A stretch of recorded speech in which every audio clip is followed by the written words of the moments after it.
Hi,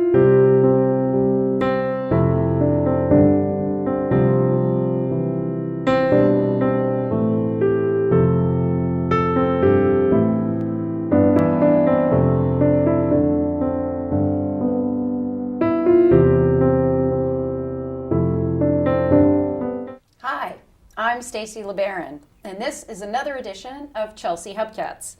Today, my guests are Laura Appleton, our Animal Control Officer, Texiera, and Sufra Jabin, correct? Correct. Everybody here are all members of the Hubcats Chelsea Group, which is a new organization that was started back in July, sort of, we would say, July 2016. And we are dedicated to helping the homeless cats in Chelsea as well as other animals. We thought it would be interesting to bring our animal control officer on the show today so we could pepper him with plenty of questions about what's going on in Chelsea with cats and dogs. Our focus is primarily on cats, but we also care about the dogs in the community too.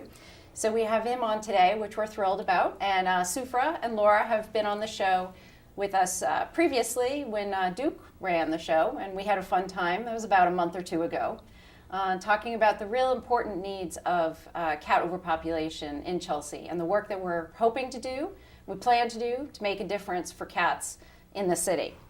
So in today's show, I'd like to welcome Officer Texiera and just to ask him to give us a little bit of background of what he does, what's your job like, what do you do for the animals in the city? Yes, I'm here to protect the animal from the people and protect the people from the animal. And I've been doing this for almost 25 years now. And that's what you're focused on. That's what I'm focused on. So do you find that most of your work revolves around working with people more than the animals, or a combination? Yes, it's a combination, but majority is from the people, pretty much educating the public what to do with the animals, because many people out there, they have no idea what to do when they face with the situation. So could you give us a couple of scenarios? I know many of us have had to call you about situations in Chelsea. Yes, for example, there's people that find a lost animal. Sometimes they don't know who to contact. They put out flyers, they send things on the computer, Facebook or whatever, but the last person they forget to contact is the animal control officer, which the law says when you find an animal, you have 24 hours to contact the local animal control officer. So I would advise when you find an animal, the first thing you should do, call the local animal control officer before you put out on the Facebook, because sometimes we get called from the owners looking for their pets, and sometimes we're holding the information, but we don't know what the whereabouts of the pets. So it'd be nice if you contact me first. So, is it okay? I can ask Go some right questions. Can you tell us more about the kinds of animals you work with? I mean, primarily, I'm just curious, you know. Yeah, I'm here to work with all kind of animals. I know that in the past when people called dog officer, it was a job where the dog officer only deals with the dog. But that position was abolished and the city became with the animal control officer, which is under animal control unit under the police department, which would deal with varieties of animals, dogs, cats, raccoons, possums, domestic wilds, and all kinds of animals. So snakes, geckos, Snakes, reptiles, all those kinds. all those kinds. I want to ask you a question about identification, since you were talking about lost and found animals. It's important that dogs have collars and are licensed. Yes, it's important that everyone that has a dog, first thing you should do, put a microchip on them. Then has a secure collar with the name tag and also a rabies tag and a license, which is mandated by the law. Every dog in the state of Massachusetts should be licensed and up to date with the rabies shots automatically. And with the microchip, it really helps because a lot of times when we find lost dogs out there, sometimes the tags disappear, or the collars, somebody took it away.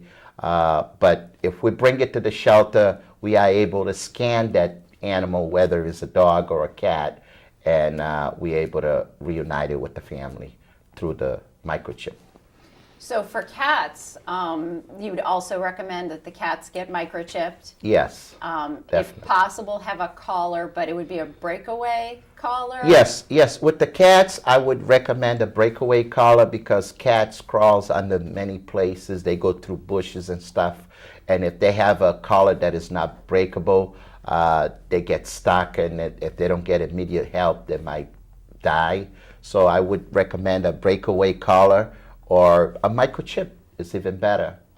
If we find it, most of the animal control officers throughout the states are equipped with the scanner now, so they can scan that animal and reunite it with the family. And another thing that I would like to tell the public, when you do microchip your animal, please do me a favor, register it. Yes, because a lot of definitely. people, they go through the vet, through the sheltering, or whatever adoption site where they get the animals, and they put the microchip in.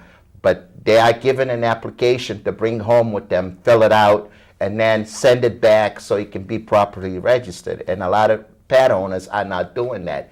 They get the microchip in, and they take the paperwork home, but they forget to send it back in. So when we find the lost animals, we call Home Again, we call Avid and all those microchip company, and we can't trace the owner because they never sent the information in. Right. So that goes back to the veterinary practice or the shelter that It's- put those chips in. So then the animal either goes back to that shelter or it gets stuck in a limbo. Get stuck in the system because we can't locate the rightful owner.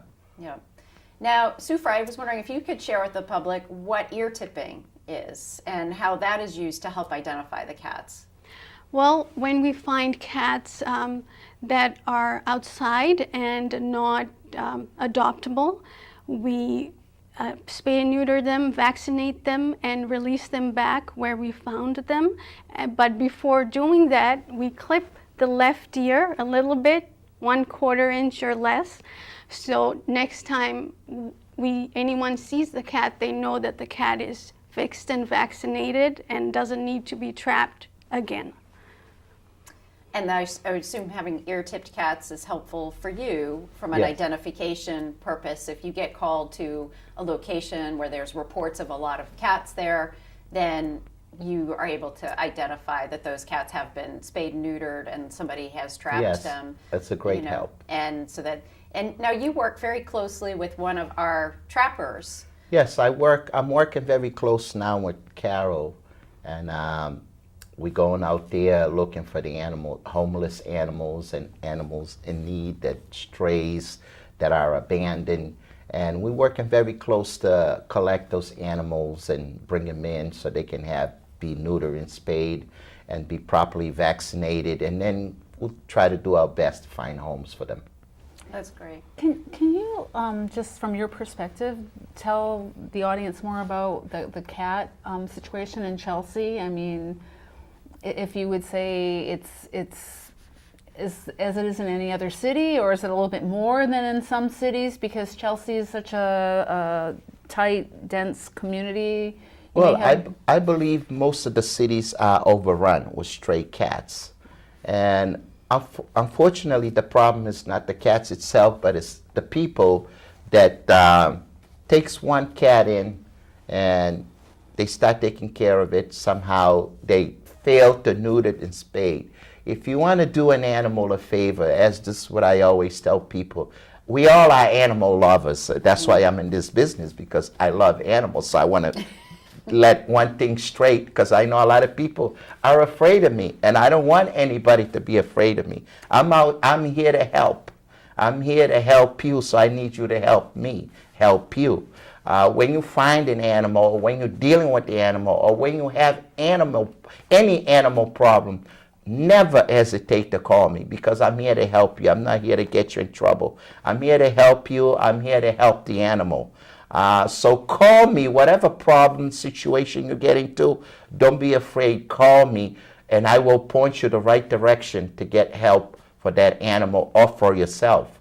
If you find an animal, if you have a problem with animal, just call me and I will be glad to help you. So if they have a problem with funds, for example, maybe, you know, somebody's not working or they don't have enough money to pay for the, you know, surgery to get them fixed, spay neutered.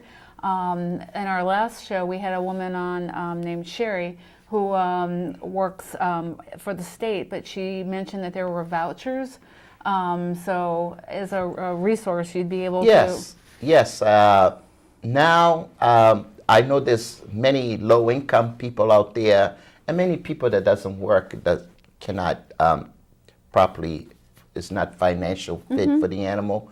And don't worry about that. If you animal gets sick or whatever problem you might have, financial need, just call me. The state has a free neutering and spay program to low-income people, to the people that can't afford it. So if you contact me, I will point you to the right direction. I will try to get you a free spay and neuter certificate so you can get that cat or that dog spayed and neutered with no cost to you. And also vaccination, which is very important. We also have a tremendous announcement from Hubcats Chelsea by receiving a large grant that specifically focuses on spay-neuter services for cats and dogs, as well as some wellness vaccination clinics that we'll be holding in the city this year. It's a grant from the Carley Foundation, and we're thrilled to have this opportunity, and we're just thrilled also to have this incredible support network. The support of the city has been tremendous.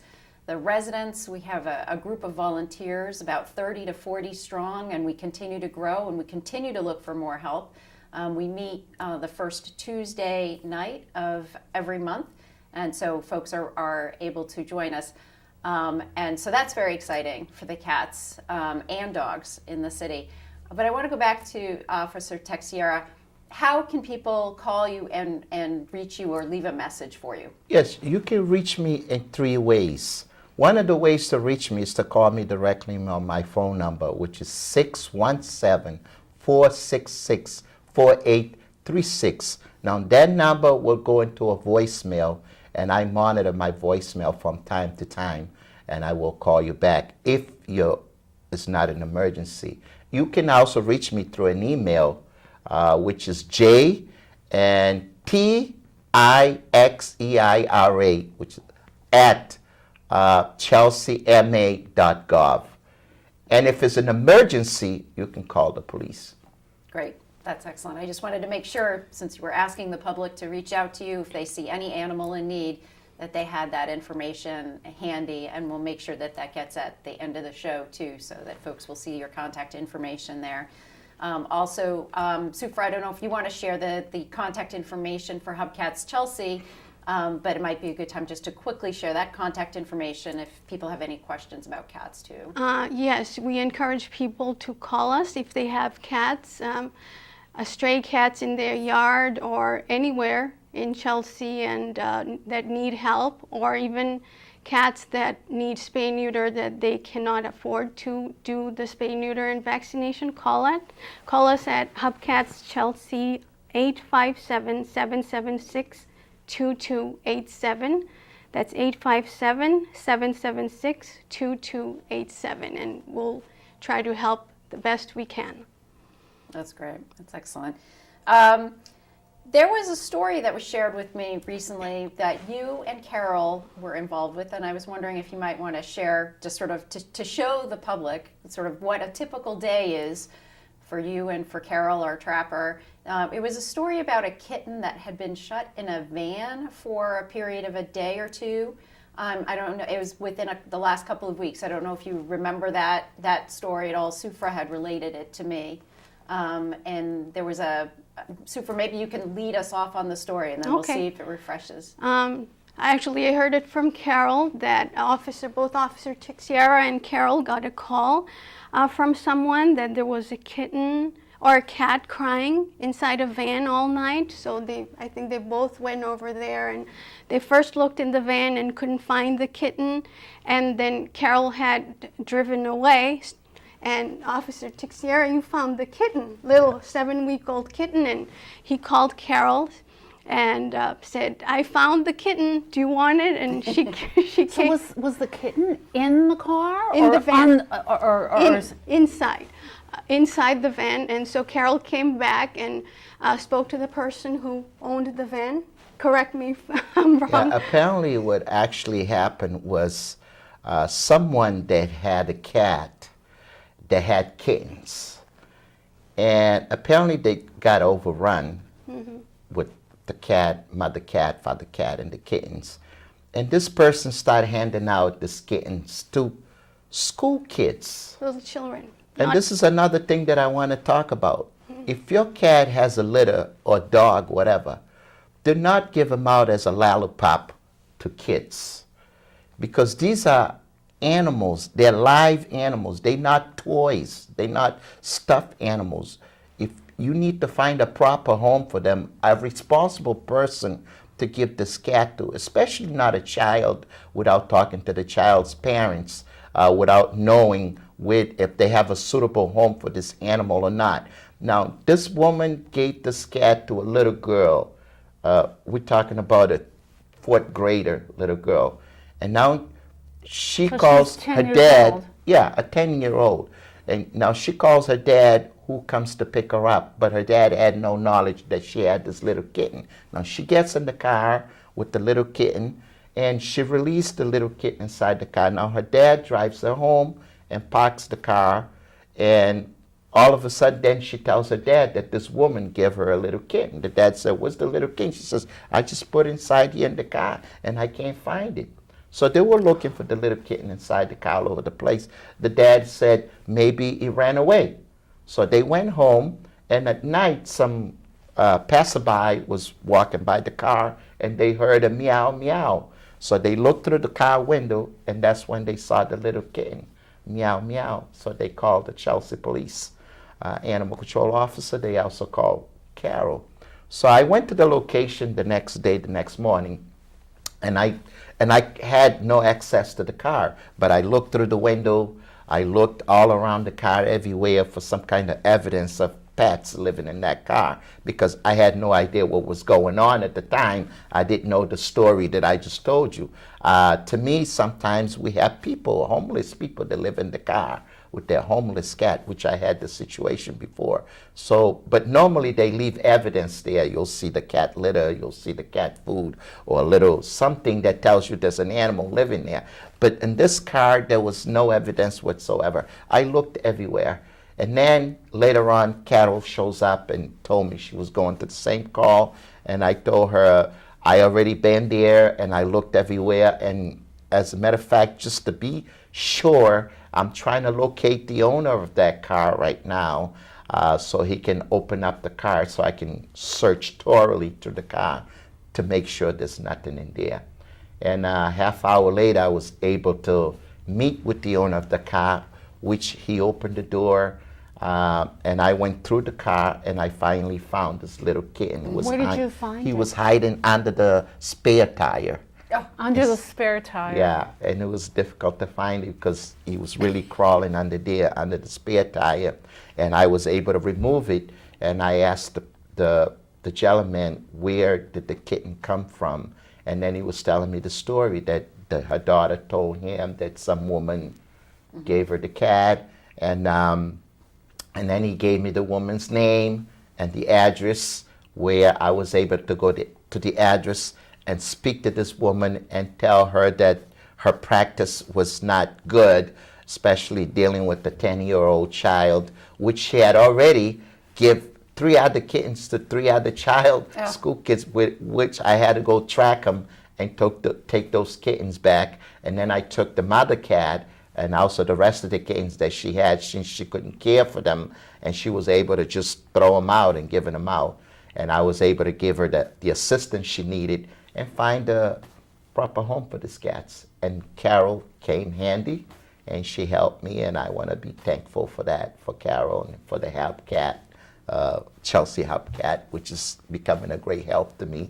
And I want to tell everyone out there to do not hesitate. Call me, 617 466-4836 if you have any animal problem whatsoever. That's what I'm here for, to help you. One thing the story brought to mind, which is why I had asked initially where the cat was, because when the weather gets cold, a lot of times cats in particular will climb under cars. I know it's a different story in this situation, but sometimes cats will climb under cars to stay warm, and you need to be careful sometimes, especially in the city. And if you know there are cats around, that they might be actually in your car, but not behind the spare tire, but rather under the car, maybe on the engine. I had a woman that drove from Saugus to Chelsea, and she stopped at the gas station to get herself some gas. And she just happened to open her hood because she needed to put some motor oil in her car. And when she did that, she saw inside the engine, she saw a fur thing inside there. And she said, "Oh my God, I don't know what's that in there." And then she discovered it was some furry animal in there, but she couldn't figure out what it was. But at the moment, the gas station guy called the police, and they dispatched me down. And when I went there, and I went through the car engine, and when I pulled the thing out, it was a beautiful cat that was stuck in the engine. Oh, wow. Apparently, it was very cold out, and this cat was trying to get some heat. Yep. But I was able to save it and find a good home for it. So that's the happy ending of it. And I want everybody to know I'm here to save the animal, not to kill. Sometimes people are afraid to call me because they think, don't call the animal control officer because he's going to take them to the shelter, they're going to get killed. No, that's what I'm not here for. I'm here to protect the animal, to make sure they stay alive, they find homes. And the only time that we euthanize something is when there's a public safety risk, health issue, or the animal is totally aggressive, that is, we have no way of putting up for adoption. That's when the animal gets euthanized. But any other way, I myself bent backwards to find a home for this animal. And Officer T, in Chelsea, I mean, you physically don't have a shelter, do you? I mean, you work with other resources in the metropolitan area that help you with a cat. We don't have shelters. We have a contract with North Shore Animal Hospital in Lynn, which has a pound where we temporarily hold animals for the 7-day period. Apparently dogs, we hold them for 7 days, which is the Suffolk County holding period law. And then after the 7 days, we will evaluate that animal for adoption. If the animal passes the adoption evaluation, we transfer them to shelters out there, which is many shelters out there that does the adoption process. And the cat holding period is 3 days. We hold it for 3 days, and then we can locate the owner. We also evaluate for adoption, and we find shelters out there, rescues. They can come in and help us with it, and we transfer the animal to the proper place to be properly adopted. How do you determine what is maybe a lost cat versus a stray cat? A stray cat, normally you can tell when the cat is living outdoors. Actually, I would say, I never normally use that word stray, because many animals out there at one point they were owned by someone, and someone unfortunately couldn't deal with it and let it go instead of looking for help. We can find many animals out there where you can tell if the animal been associated with the human or another animal, because the animal is friendly. So if the animal is friendly, that means that animal been sociable with someone, been in someone's house, or someone's been caring for that animal. If the animal is shy or unfriendly, then we know we're dealing with the feral. That's how you can tell the difference. Also by the grooming disposition of the animal. When the animal is clean and smells nice, you can tell somebody's giving a bath and is taking care of it. But if the animal is looking very unpleasant, and it has a smell, then you know this animal been living outside for a long time. And in the community, and Sufra, maybe you can comment, because you live here, a lot of people have their pets, but they might let them go outside a lot, or they might be their pet, but the pet is outside versus coming in the house more often. I don't know if that's something you see or not. What I found is that because of people who don't neuter their cats, as soon as, they get a cute kitten and that's all fine, but if they're not neutered when they're adult males, they start spraying everywhere in the house. And I think a lot of people, what they do is the smell is very strong, so they put the cat outside. And that's a natural response from a cat that hasn't been fixed, because that's what they do to find their mates, right? So Correct. you do that, and if they're in the house, they're going to do it in the house. They don't know that they're not going to find the mate in the house, so they put them out. Okay. So I find actually a lot of stray males that are unneutered. I think that's the reason for them being outside, because most of the males I find are very young, like 1 year old or something. So I feel like they were recently put outside because they're not fixed and they're spraying, and it's hard to deal with that smell. So another reason to get the cats fixed. Yeah. And we're doing it for free, so call us. Right. And we also we got to understand that we also dealing with diversity, city, and multicultural. And I dealt with a lot of people that had animals, and because of the cultural, they don't believe that the animals should be in the house. They believe that the animals should be outside the house because that's what their culture are back in that country. So they come to America and they have an animal, and they don't believe that the animal should be kept in the house, especially dogs. Well, I can understand. Well, dogs love going outside, but I was thinking about cats in particular, because maybe where they came from, it was much warmer. In the winter, and it doesn't drop to 10 degrees with wind chill. So that might make sense from where they lived in the past, but living in this new geography, it's hard for a pet to adapt. Right, they can get frost bites. We do find cats with frostbitten ears and toes. Yeah. Cauliflower ears, Yeah, right? correct. That you call them, yeah. Yeah. And so from that standpoint, we're sort of leading into a conversation about education and outreach, and even talking about getting into sections of Chelsea where we need to really dive deep. How do we dive deep in the community to make sure everyone in the community knows about the fact that we have these resources available, and really get it so that everybody's spaying and neutering their cats and dogs? I mean, how do we do it? How do we get no cat, no dog left behind? How do we do that? Well, at this point, we're starting with this cable show here by reaching out to the public, which I know many people assist the cable company here. And we also going to try to reach out to people in the Chelsea record. And not to mention that I'm out there to talking to the people personally, face to face. And every now and then when I go to a house and I encounter a family who has an issue, and I address the issue and let them know about the educational aspect of it. Yeah, a word of mouth. I mean, we're going to be dependent upon all the residents of Chelsea. For anyone who watches this show is going to have to, I challenge them to spread the word to at least 3 or 4 other neighbors or folks, friends that they know, to say, hey, there's this program for the animals.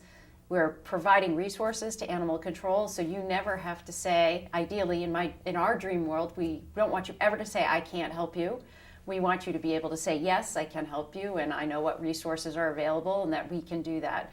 So, by collaborating together, I challenge all the residents, in Chelsea to be able to ensure that this is a really wonderful community for the cats and dogs. And Stacy, this year, because of the grant, we'll have even more resources available. So the grant covers wellness clinics, but also some spay-neuter clinics. And I don't know more about the details of how we're going to create those clinics, but hopefully they'll be very, very close so that transportation with you and your pet won't be an issue, and you can get your cat in this case, talking about cats for Hubcats, get your cat vaccinated and spayed and neutered so that you don't have the behavioral problems that we were talking about earlier. I just know from other work I've done with other rescues and other pets, I always hear about behavior problems. And I said, you know, the biggest one is not spaying and neutering your pet. It calms them down once they're fixed. They don't miss anything, and they behave so much better. They'll be a better pet for you. They're actually happier. A lot of people have told me that we have helped spay and neuter their cats. They actually called me and told me the cat is happier now because, you know, they're not looking for a mate or being aggressive or territorial anymore. So they're just nicer pets.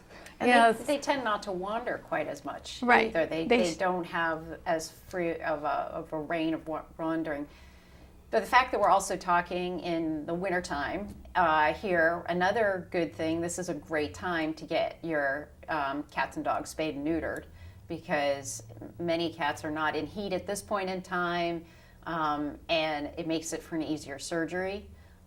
From the spay-neuter side of things, and also if you do have any kittens, you can get your kittens spayed or neutered as early as 12 to 16 weeks of age. So there is also early age pediatric spay-neuter that I think is really important to educate the community about, to understand that you can get your kitten spayed and neutered a lot earlier than people think. Most everybody has 6 months sort of stuck in their head, and you can do that at a much earlier age.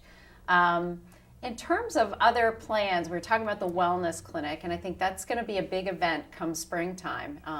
And one interesting thing was sort of cycle back a little bit here to microchipping again, was one important thing we put into that grant application was the need to make sure that all the animals that come to this event will be able to get microchipped. And that's something that typically does not happen at what I would call a town rabies vaccination clinic. And I think that's going to be a really tremendous accomplishment for the cats in this community due to the number of cats and dogs that we're hoping to help at that. But I do want to encourage anybody who has a cat or dog that's not spayed or neutered to get them fixed in the wintertime. Get them done now. Many of the low-cost spay-neuter clinics have capacity, so appointments are easy to get. The scheduling is a lot easier. And so I think that is a really good thing for folks to consider. And there are free alternatives. You can just reach out to Officer T, and he'll be able to share with you all the different free opportunities. We also talked about the vouchers. And if you're doing your tax return, you can check line 32F. And $1 will go into that spay-neuter fund and will help pay for those vouchers that are being used all across the state by animal control officers. So it's line 32F on your taxes. So I just felt the need to mention that to help with getting a few more dollars into Chelsea and around the state. So I'm trying to think of any other topics that we'd like to cover today. Trapping has been active, even though we are in wintertime. It seems like you and Carol have been out on the streets a lot. Yes. From last September to the middle of January, she said her records had showed that in the greater Chelsea area, she had assisted over 260 cats and kittens. So that's the type of volume that we're talking about, and it can be kind of overwhelming. And going into the summertime and springtime, it can get even busier than that. Any thoughts, ideas on things that we can continue to do to help improve the lives of cats for cats and dogs in Chelsea? Yeah, I think the resources that we get now should help a lot of people. And if there's words that is getting out there, now people is going to understand and know that now they can get help, and there's resources out there to help them. And they're not afraid to come to the animal control officer to ask for that kind of help, so I can point you to the right direction. That would help a lot. That would help the cat's life out there a lot. And maybe we won't have so many strays out there or dump animals out there. Please don't dump your animals. Yeah, because I'd most say of the moral people, of the they dump story the is animals please don't. because of the financial problem. They have a cat or a dog, they bring it to the vet, and the veterinarian tells them what the problem is and how much it's going to cost. So at that point, they're like, oh my God, I don't have the money, and how am I going to get this done? So they're afraid that the animal's going to die, and a lot of them just dump them because they don't want to see them die at the house or backyard, so they give them a ride somewhere and dump them. That's the wrong thing to do. It's a crime, as a matter of fact. So it's under the animal cruelty law, you can get arrested for that. It's a felony. So don't do that. Just ask me for help, and I will point you to the right direction. And get someone who can, like Hubcat has the grant now to help out with things like that. And we also have Animal Rescue League of Boston, MSPCA, that is jumping in on board to help.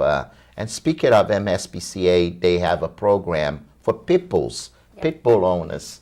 They're giving free spaying and neutered and rabies shots for all the pit bull owners. So bring your pit bull down there, make an appointment, and have a spay and neutered and shots, and doesn't cost you a dime.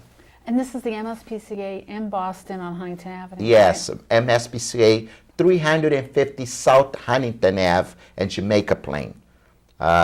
If you need help or have any question, feel free to call me, 617-466-4336, and I will help you. 4836, and I will be glad to help you. So a few follow-up questions about Hubcats Chelsea. Laura, if folks were interested in donating anything to support Hubcats Chelsea, what sort of supplies would folks be interested, would we be looking for? Gee, I would say monetary donations are always the best, only because we can decide how to spend the money. For example, Carol or Sufa or anybody who might have need of equipment, if we had a donation, we could buy equipment that would be special for trapping cats or transporting cats to the veterinarian and back. Other donations,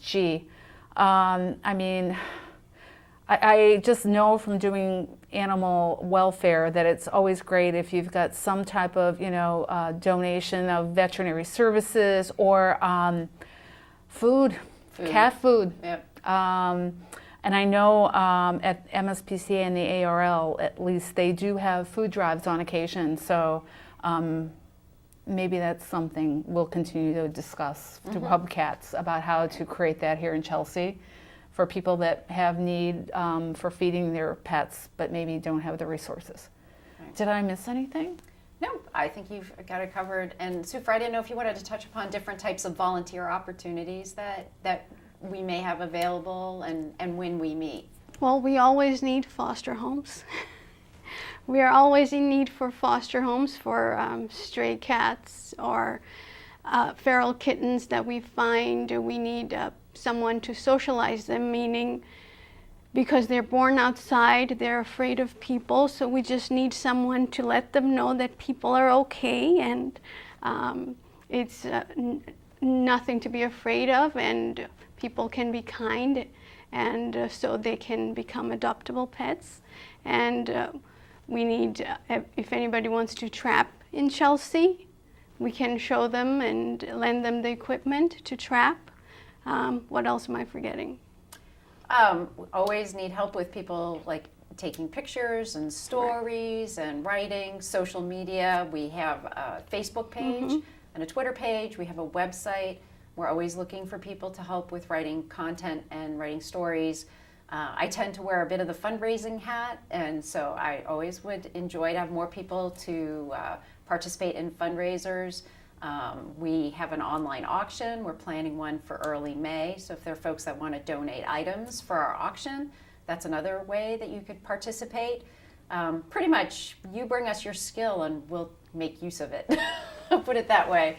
We're pretty good about that, but we have a good team of people, but we're always wanting to add more. Many hands make light work, and that's the important sort of mantra that we have as a group. And working together, with other organizations. We work with Broken Tail. We work with the MSPCA, Animal Rescue League of Boston. as well as quite a few other organizations on the North Shore we've partnered with to help with adopting out cats and kittens. So, the more groups that we can have involved and the more individuals we can have involved, the more we'll be able to do and help throughout the city. Even though Chelsea is a very small footprint, we estimate between 2,000 and 3,000 cats that need our assistance. So that's a pretty big number, and it's a pretty large task that we've taken on, but I think we can do it. I think we have a good foundation with that. Any closing thoughts that you might have? Any last minute? The most important thing is don't be shy. I think that's the moral of the story today, is if you see an animal that is in need, don't be shy. Pick up that phone. Pick up that phone. With that said, Sue, for one more time, the phone number for Hubcats? 857-776-2287. And I'll try to do it in Spanish. 857-776-2287. Did I do that right? Yes. That's very good, Sufra. Any last message, either in English or Spanish? Yes. I would like to let everyone know the number for you to contact me is 617-466-4836. And like Stacy said, don't be shy. Call me, and I'll be glad to help you. And so you can get your dog's license, your dog vaccinated, microchipped. Your cat needs to be up to date with the shots, rabies shots, need to be spayed and neutered. You need to have the adequate shelter for the cat and for the dog, especially now in the winter. Many cats that are living outside and dogs, some owners don't believe that they need to bring them inside, but you need to have an adequate shelter outdoors for these animals so they won't die of freezing out there. Also, and you can ask for resources if you need help, whatever. Just reach out to me and I'll be glad to help you out. Y para los hispanos que están ahí, estamos hablando de ayuda. Usted que está ahí, que tiene gatos, muchos gatos que están botados, abandonados en la calle, ustedes pueden llamar porque ahora tenemos ayuda que pueden ayudar a usted. Y usted que tiene el gato en tu casa, quizá tú tienes 1, 2, 3, 4, 5 gatos y ya no lo puede cuidar. Usted puede llamar mi número 617-466-4836 y yo te ayudaré, te daré informaciones a dónde tú puedes ir para vacinar ese gato. Y también el gato tiene que estar capado y para que no reproduzca más gatitos, para que tú no vengas a tener problemas. Todos los gatos tienen que ser vacunados y tienen que ser capados. Y si tú tienes un perro, los perros tienen que ser vacunados, tienen que ser capados y también tienen que tener licencia del City Hall. Usted pone una vacuna de la rabia, tiene que estar vacunado contra la rabia. Y usted pega el certificado de la rabia y va al City Hall, el City Clerk's Office. Y ahí tú puedes comprar una licencia para su perro que te va a costar solamente $20 o $15.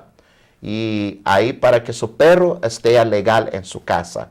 Y cuando el perro está afuera, tiene que estar amarrado en la correa. Y también usted tiene que tener algo, una bolsa para limpiar cuando el perro hace su necesidad de afuera, para que no te ponga un ticket. También si tú necesitas cualquier ayuda, tenemos aquí una organización que se llama Chelsea Hubcats, que algo nuevo aquí en la ciudad de Chelsea, que se dispuso a ayudar la comunidad de Chelsea con los animales y también las personas que necesitan ayuda. Y si tú quieres ayuda, puedes llamar a mi persona, 617-466-4836. 4836 y yo te enseñaré a dónde tú tienes que ir para vacunar su animal, para poner licencia y cuáles son las reglas de la ley que tú tienes que obedecer para que no tenga problema. Así como tenía un dicho que dice que mejor prevenir que lamentar. Entonces, estoy aquí para ayudar, para que ninguno de ustedes tenga un problema y también para que el animal no sufra, porque el crueldad de animal es un crimen y nosotros no podemos dejar que el animal sufra. Tenemos que dar ayuda a los animales, así también como a los dueños. Y todos los animales también es posible usted poner un microchip en su animal para que cuando ella pierda, si acaso pierda la medalla o lo que sea, podemos escanear su animal y descubrir que tiene un microchip dentro de este animal y podemos entonces buscar el dueño donde está para reunirse nuevamente el animal con su dueño para que todo el mundo se ponga contento, el animal y el dueño. Cualquier cosa, me llame. 617-466-4836. Y mi nombre es Oficial Teixeira. Y trabajo con el Departamento del Animal de la Chelsea Policía en la ciudad de Chelsea. Wonderful. Sounds great. Well, I want to thank Laura, Officer Texiera, Sufra, for joining us on this edition of Hubcats Chelsea.